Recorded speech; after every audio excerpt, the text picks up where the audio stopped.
ಗೈನಿಕೋಮಾಸ್ಟಿಯಾ ಅಂದರೆ ಪುರುಷರಲ್ಲಿ unwanted breast ಬರೋದು.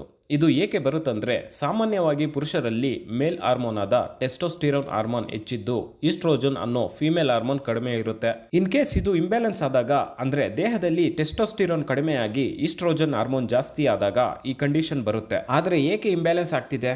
ಒಂದು, ಒಬೆಸಿಟಿ. ದೇಹದಲ್ಲಿ ಹೆಚ್ಚಾಗಿ ಫ್ಯಾಟ್ ಶೇಖರಣೆ ಆದಾಗ ಈ ಅರೋಮೆಟೇಸ್ ಎನ್ಸೈಮ್ನಿಂದ ಈಸ್ಟ್ರೋಜನ್ ಸಹ ಹೆಚ್ಚಾಗುತ್ತೆ. 2, hormone disrupting chemicals.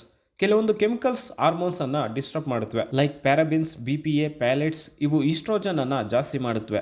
3, alcohol, weed and heroin. Young age ಅಲ್ಲಿ ಈ ಕಂಡೀಷನ್ ಬರೋದ್ರಿಂದ ಹುಡುಗರಲ್ಲಿ confidence issue, psychological stress, depression ಬರುತ್ತೆ. ಇದನ್ನು ಆದಷ್ಟು ಬೇಗ ಗುರುತಿಸಿ ತೂಕ ಕಡಿಮೆ ಮಾಡಿಕೊಂಡು ಫಿಟ್ ಆಗಬೇಕು.